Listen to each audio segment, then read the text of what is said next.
আন্তর্জাতিক কূটনীতিতে তারা দীর্ঘদিনের পরীক্ষিত মিত্র। বিশ্বমঞ্চে যে কোনো সংকটে দশকের পর দশক ধরে একসাথে কাজ করে এসেছে এই দুই দেশ। অথচ এবার জাতিসংঘের নিরাপত্তা পরিষদের মতো সর্বোচ্চ ফোরামে একে অপরের মুখোমুখি হয়েছে যুক্তরাষ্ট্র ও ফ্রান্স। নগদ নিয়ে এলো হার না মানা হার অফার।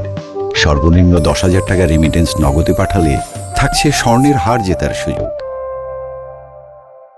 শুধু কথার লড়াই নয়, বরং নিরাপত্তা পরিষদের বৈঠকে ফরাসি রাষ্ট্রদূতের বক্তব্য চলাকালে নজিরবিহীনভাবে ওয়াকআউট করেছে মার্কিন প্রতিনিধি দল।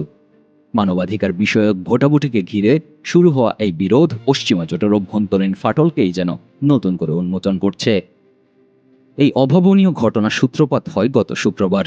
জাতিসংঘ সাধারণ পরিষদের মানবাধিকার বিষয়ক হাইকমিশনার ভলকার টুর্কের দ্বিতীয় মেয়াদের অনুমোদন নিয়ে ভোটাভুটি হয়। 144টি দেশের বিপুল সমর্থনে তিনি 4 বছরের নতুন মেয়াদে পুনরায় জাতিসংঘের মানবাধিকার বিষয়ক হাইকমিশনার নির্বাচিত হন। তবে প্রস্তাবের বিপক্ষে ভোট দেয় মাত্র 10টি দেশ, যার মধ্যে ছিল যুক্তরাষ্ট্র, রাশিয়া এবং উত্তর কোরিয়ার মতো দেশ। অন্যদিকে যুক্তরাষ্ট্রের পুরনো মিত্র ফ্রান্স সরাসরি অবস্থান নেয় ভলকার টুর্কের পক্ষে। আর এখান থেকেই শুরু হয় প্রকাশ্য দ্বন্দ্ব। ভোটের পরদিন শনিবার সামাজিক যোগাযোগ মাধ্যমে শুরু হয় তুমুল বাগযুদ্ধ।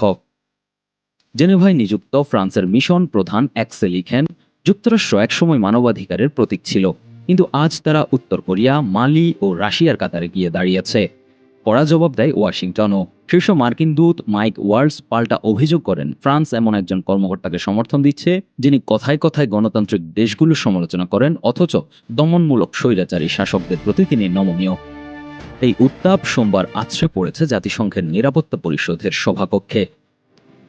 গতকাল ইউক্রেন ইস্যু নিয়ে আয়োজিত বৈঠকে ফ্রান্সের রাষ্ট্রদূত জেরোম বোনাফো বক্তব্য শুরু করা মাত্রই যুক্তরাষ্ট্রের প্রতিনিধি দল তীব্র ক্ষোভ জানিয়ে কক্ষ ত্যাগ করেন।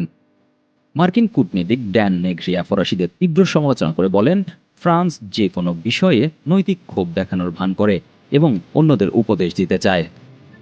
ফরাসি রাষ্ট্রদূত বেনাফো শান্ত কণ্ঠে জবাব দেন, ফ্রান্স কেবল জাতিসংঘের স্বাধীনতা ও নিরপেক্ষতা রক্ষায় কাজ করে যাচ্ছে।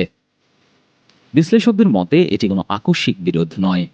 ন্যাটো জোটের প্রতিরক্ষা ব্যয় ও বাণিজ্য নীতি নিয়ে ট্রাম্প প্রশাসনের নতুন দাবি ঘিরেই চলছে ওয়াশিংটন ও প্যারিসের মধ্যে সম্পর্কের টানাপোড়েন।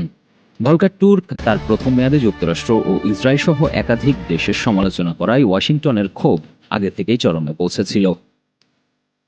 মানবাধিকার প্রশ্নে জাতিসংঘের নিরাপত্তা পরিষদের 2 স্থায়ী সদস্যের এই সংঘর্ষ প্রমাণ করে ট্রাম্প প্রশাসনের অধীনে ট্রান্স আটলান্টিক জোটের পুরনো সমীকরণ আর আগের মতো স্থিতিশীল নেই।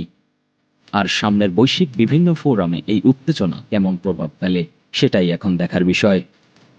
Z Asad, 21 television.